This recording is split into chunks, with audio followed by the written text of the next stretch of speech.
ಅರಣ್ಯ ಇಲಾಖೆಯ ಕ್ರೌರ್ಯಕ್ಕೆ ಕೊನೆ ಇಲ್ವಾ? ರೈತರ ಅಡಿಕೆ ತೋಟಗಳ ಮಾರಣ ಹೋಮ.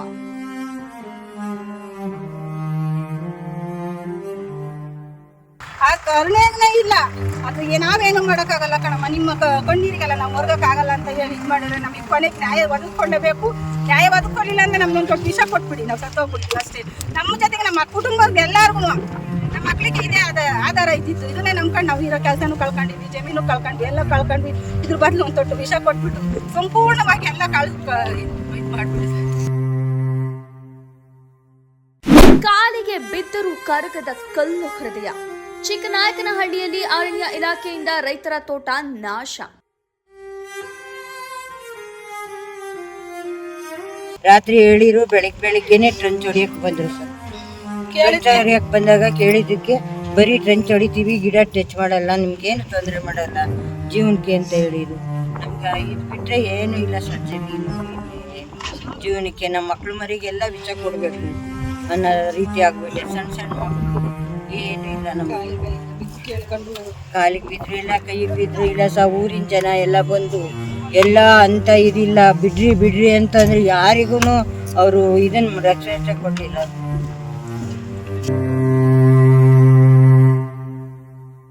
ತುಮಕೂರು ಜಿಲ್ಲೆ ಚಿಕ್ಕನಾಯಕನಹಳ್ಳಿ ತಾಲೂಕಿನ ಹುಳಿಯಾರು ಹೋಬಳಿ ಬೆಳ್ಳಾರ ಸಮೀಪದ ಅಂಬರಾಪುರ ಮತ್ತು ಮುತ್ತುಗದಹಳ್ಳಿ ಗ್ರಾಮಗಳು ಇಂದು ಸ್ಮಶಾನ ಸದೃಶವಾಗಿವೆ.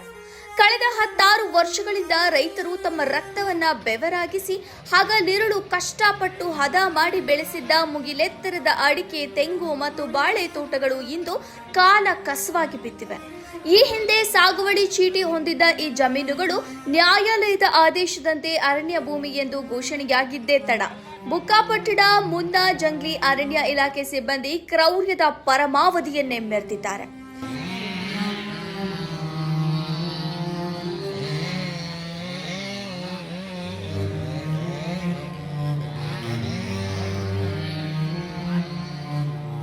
ಬೆಳೆ ತಕ್ಕ ಮಕ್ಳಿಗೆ ಫೀಸಿಗೆ ಕಟ್ಟಕ್ಕೆ ದುಡ್ಡಿಲ್ಲ ಅಂತ ಮಕ್ಳು ಸಮೇತ ಖಾಲಿ ಬಿದ್ರು.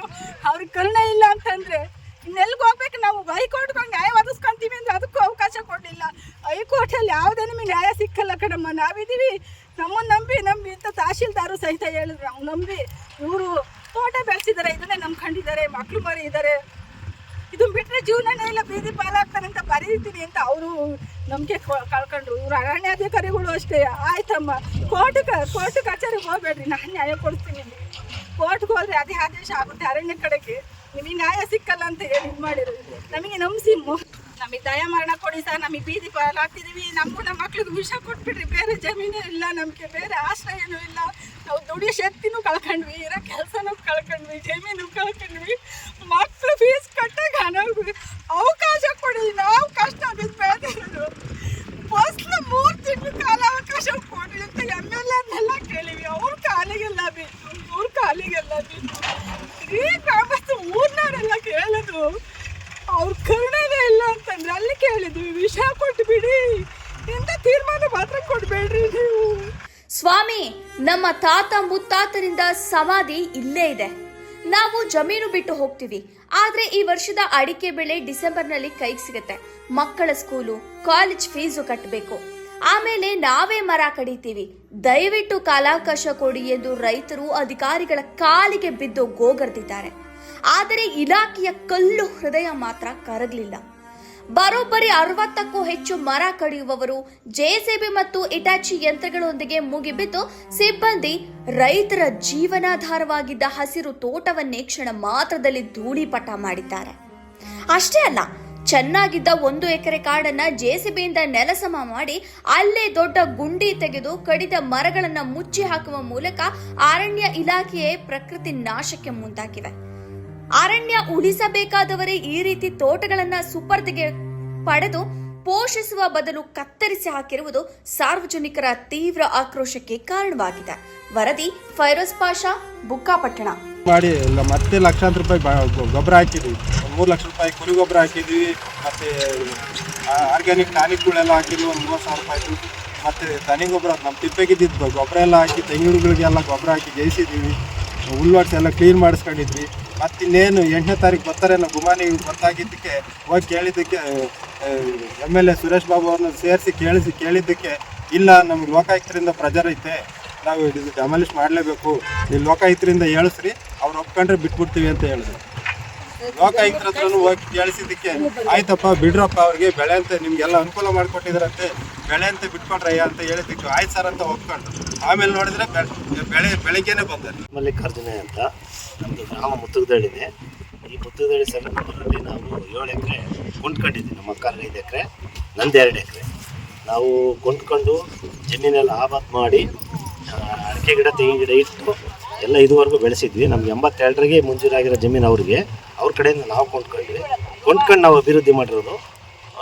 ಹಾಗಾಗಿ ಈಗ ಪೂರನ್ನು ನಾವು ಎಲ್ಲ ಕಡೆ ಹೋದ್ವಿ, ಹೈಕೋರ್ಟ್ ಹೋದ್ವಿ, ಎಲ್ಲ ಹೋದ್ವಿ. ಅಷ್ಟೊತ್ತಿಗೆ ಫಾರೆಸ್ಟ್ನರ್ ನಮ್ಮನ್ನು ಕರೆಸಿಬಿಟ್ಟು ಇಲ್ಲಿ ಒಟ್ಟು 334 ಎಕರೆ ಜಮೀನು ಇರೋದು. ಇದರಲ್ಲಿ 334ರಲ್ಲಿ ನಾವು 12 ಎಕರೆ ಜನ ಮಾತ್ರ ತೋಟ ಮಾಡಿದ್ವಿ. ಮಿಕ್ಕಿನ ಸ್ವಲ್ಪ ಎಲ್ಲ ಇಂಪ್ರೂವ್ ಮಾಡ್ಕೊಂಡಿದ್ರು ಅಷ್ಟೇ, ತೋಟ ಮಾಡಿಲ್ಲ. ನಮ್ಮನ್ನು ಕರೆಸಿಬಿಟ್ಟು ಅವರು ಫಾರೆಸ್ಟ್ನರು ಸ್ವಲ್ಪ ಯಾಮಾರಿಸಿದ್ರು. ನಿಮ್ಗೆ ಯಾಕೆ, ನಾನು ಇರೋ ತನಕ ಒಂದು 2-3 ವರ್ಷ ಬಿಟ್ಕೊಡ್ತೀವಿ, ವಸ್ತು ತೊಗೊಳ್ರಿ, ನಿಮ್ಗೇನು ತೊಂದರೆ ಮಾಡಲ್ಲ ಅಂತ. ಇಡೀ ರಾಜ್ಯದಲ್ಲಿ ಹಿಂದೆಂದೂ ಕಂಡರಿಯದಂಥ ಈ ಒಂದು ಘೋರ ದುರಂತವನ್ನು ಕಣ್ಣಿಂದ ನೋಡಲಿಕ್ಕೆ ನಾವು ಸಾಧ್ಯ ಆಗ್ತಾ ಇಲ್ಲ. ಸುಮಾರು 3,000ರಿಂದ 4,000 ಅಡಿಕೆ ಮರಗಳನ್ನು ಕಿತ್ತು ಕಡ್ದಾಕಿ ಒಂದು 700ರಿಂದ 800 ತೆಂಗಿನ ಗಿಡಗಳನ್ನು ಕಿತ್ತಾಕಿ ಒಂದು ಸುಮಾರು 2 ಕಿಲೋಮೀಟರ್ ದೂರದಲ್ಲಿ ಅರಣ್ಯದಲ್ಲಿ 1 ಎಕರೆ ಜಮೀನನ್ನು ನೆಲಸಮ ಮಾಡಿ ಮಣ್ಣಿನ ಮಗ ಅಂತ ಏನು ಹೇಳ್ಕೊಂಡು ಓಡಾಡ್ತಾ ಇದ್ದೀರಾ. ನಿಮ್ಮ ಕ್ಷೇತ್ರದ ಚಿಕ್ಕನಾಯಕನಹಳ್ಳಿ ಕ್ಷೇತ್ರದ ಶಾಸಕರಾದ ಸುರೇಶ್ ಬಾಬುರವರಿಗೆ ನೀವು ಹೇಳ್ಕೊಡ್ತಿರ್ತಕ್ಕಂಥದ್ದು ಇದೇನಾ ನಿಮ್ಮ JDS ರಾಜ್ಯಾಧ್ಯಕ್ಷನಿಗೆ? ಖಂಡಿತ ಇದು ಈ ರೈತ ಕುಟುಂಬಗಳನ್ನು ಸರ್ವನಾಶ ಮಾಡಿದ್ದೀರಿ. ತಹಶೀಲ್ದಾರ್ ಮಮತಾರ್ ಅವರೇ, ನೀವು ಗುಬ್ಬಿ ತಾಲೂಕಿನಲ್ಲಿ ಅಮ್ಮನಘಟ್ಟ ಮತ್ತು ತಿಪ್ಪೂರಿನ ಪ್ರಕರಣವನ್ನ ಮತ್ತೆ ಮರುಕಳಿಸಿದ್ದೀರಾ. ಇಲ್ಲಿ ಅಲ್ಲೆಲ್ಲೋ ತಿಪ್ಪೂರಲ್ಲಿ ಒಂದು 20-30 ಗಿಡ ಕಡ್ದು ವರ್ಗಾವಣೆ ಮಾಡಿಸ್ಕೊಂಡು ನೀವು ಬಂದು ಇಲ್ಲಿ ಸಾವಿರಾರು ಗಿಡಗಳನ್ನು ಕತ್ತರಿಸಿದ್ದೀರಾ. ನಾಚಿಕೆ ಆಗಬೇಕು ನಿಮಗೆ ಈ ಥರ ರೈತರನ್ನ ಮಾರಣಹೋಮ ಮಾಡೋಕ್ಕೆ. ಅರಣ್ಯ ಇಲಾಖೆಯವ್ರಿಗೊಂದು ಮಾತು ಹೇಳ್ತೀನಿ, ನೀವು ಅರಣ್ಯ ಬೆಳೆಸೋದು ಯಾವಾಗ? ಇದನ್ನೇ ನೀವು ನಿಮ್ಮ ಅರಣ್ಯ ನಿಮ್ಮ ಇದಕ್ಕೆ ಬಂದಿದ್ರೆ, ನಿಮ್ಮ ಅರಣ್ಯಕ್ಕೆ ಸೇರಿದ್ರೆ ಇದನ್ನ ನೀವು ಬೌಂಡ್ರಿ ಹೊಡೆದು ಫಿಕ್ಸ್ ಮಾಡಿ ಬಿಡಬೇಕಾಯಿತು. ಈ ಮರ ಕತ್ತರಿಸೋಕೆ ನಿಮ್ಗೆ ಯಾರು ಅಧಿಕಾರ ಕೊಟ್ಟರು? ಖಂಡಿತ ಇವ್ರಿಗೆ, ನಮ್ಮ ಈ ರೈತರುಗಳಿಗೆ ಏನಾದರೂ ಇದ್ರ ಬಗ್ಗೆ ಪೂರ್ತಿ ಮನನೊಂದು ಬಿಟ್ಟಿದ್ದಾರೆ ನಮ್ಮ ರೈತರು. ಮುಂದೆ ಏನಾದರೂ ಅನಾಹುತ ಆದರೆ ಇದಕ್ಕೆ ಕಾರಣ ಸುರೇಶ್ ಬಾಬು, MLAರು, ತಹಶೀಲ್ದಾರ್ ಮಮತಾರ್ ಅವರು, ಅರಣ್ಯ ಇಲಾಖೆನ ನೇರ ಹೊಣೆ.